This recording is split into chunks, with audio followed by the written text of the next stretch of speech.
welcome to GuitarLessonGuide.com. I'm Brian Walker, and today we're going to be learning how to read chord charts for the guitar. And before we get started, if you go to GuitarLessonGuide.com/chord charts, you can go ahead and download the chord chart, printable blank chord charts for this lesson. And I'll also have all the chords in the key of G, well, most of the chords that you would normally play as a guitarist, and you can practice what I'm about to teach you. So these are chord charts up here, and basically all that the chord chart is a representation of the guitar with the neck of the guitar and the headstock facing vertically. So here, if I go up, this chord here is called D, because there's a D right there, I wrote it on top. And that was the chord I played at the beginning of the lesson. So if I hold this guitar neck right up next to it, this is the nut, and that is the nut up here. That top horizontal line is the nut. And also, this is the first fret, just as this is the first fret, second fret, and so forth.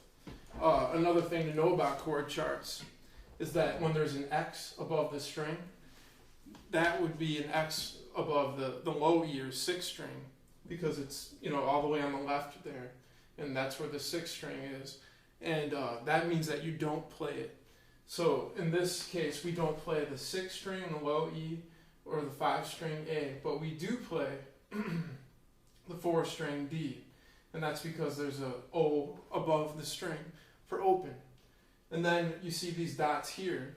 That's where you place your fingers. But if a lot of times you'll see chord charts where they don't tell you what fingers to use, and you have to figure it out on your own. But I always try to make chord charts that tell you the fingering, because I think it's important to be specific, especially when you're learning guitar. So here are the fingers down here. The fingering for string 3 is a 1. So that's the 1 finger. And here you can see that the index finger is 1, the middle finger is 2, the ring finger is 3, and the pinky's 4. So this dot here on the 3 string tells me I take my 1 finger and put it behind the 2nd fret, because that dot's behind the 2nd fret of the 3 string. So go ahead and follow me along and do that. So there's your 1 finger behind the 2nd fret of the 3 string. And then this tells me to take let's go to the 2 finger next, so we'll skip a string. So we're going to go right down to the 2 finger, which we can see is on the 1 string, or the high E. And that's also on the 2nd fret. So first I'll put my 1 finger back down. And I'm using, proper form. And now I'm going to take my 2 finger and put it behind the 2nd fret of the high E string or 6th string.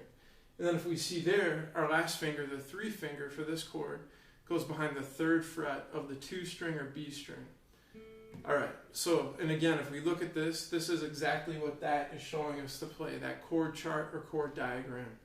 So let's go ahead and play the D chord. Now notice, like I just mentioned before, we do not play the 6th string, we don't play the 5 string, so we're going to start on the 4 string. And I'm going to go ahead and play it one note at a time, which is called arpeggiating the chord, which is Italian for breaking the chord up. So I'm going to start at the 4 string. Sounds good, open. 3 string.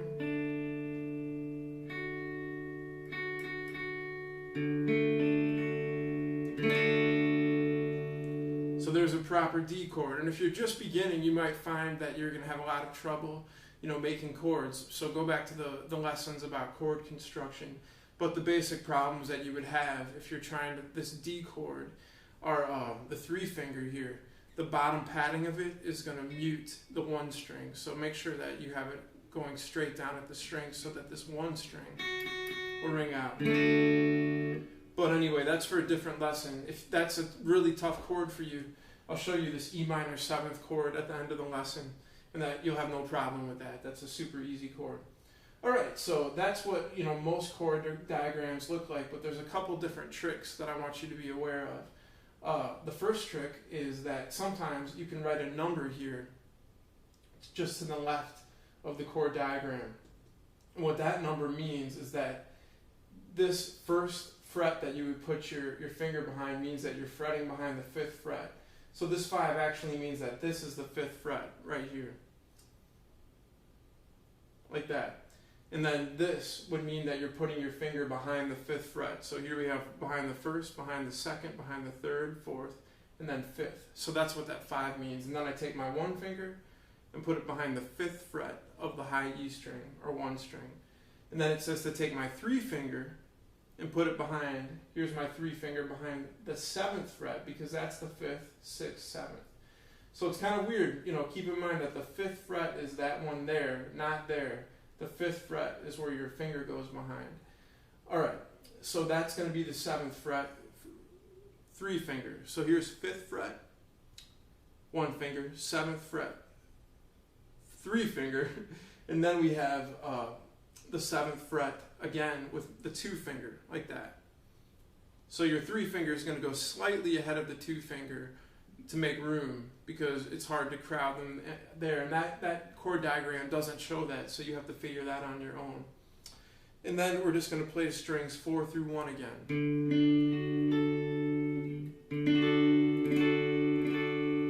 And that's just another way actually to play the D chord up the neck a little bit. Here it's the same chord. It might sound slightly different because it's voiced slightly differently, but that's the same exact chord.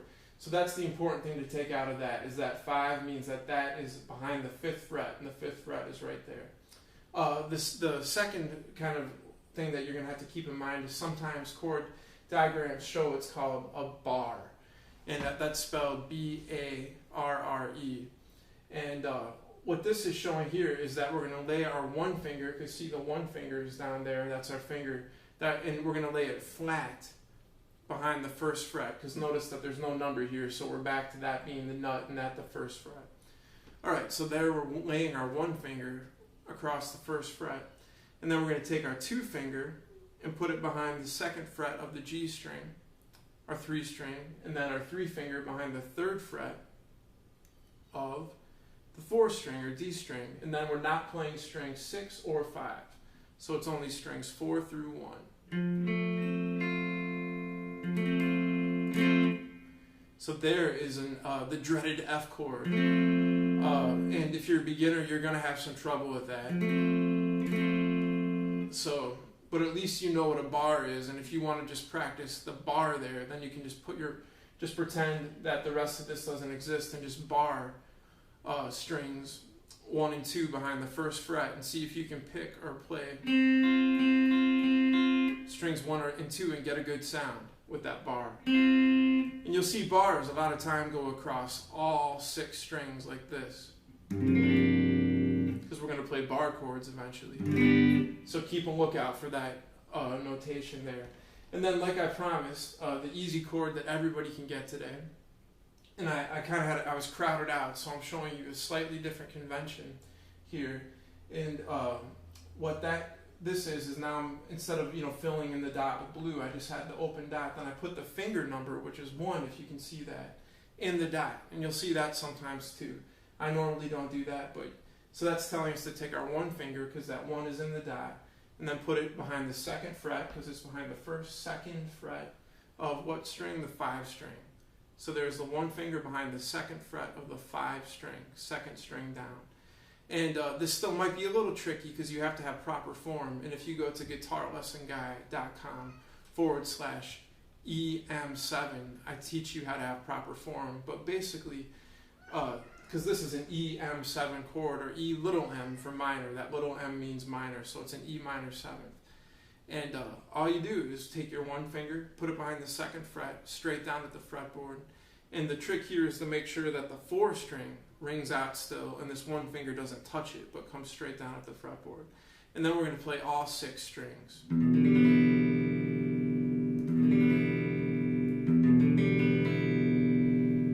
So there's our 4th chord, the E minor 7th chord. And like I said, if you go to guitarlessonguy.com/chord charts, you have the blank chord chart, so you can write out your chords now and give them to your friends or share them for different songs. And I also made, I filled in all the chords in the key of G, which is something that you're definitely going to want to know. And there's a couple tricky chords in there, like B minor, because you have to bar that one. And there's also the F chord that we just went over, which is actually not technically right in the key of G, but it's a flattened 7th, and we'll go over that eventually. It sounds good in the key of G. Alright, so I I hope this lesson made good sense to you and cleared up any confusion you might have about chord charts or chord diagrams.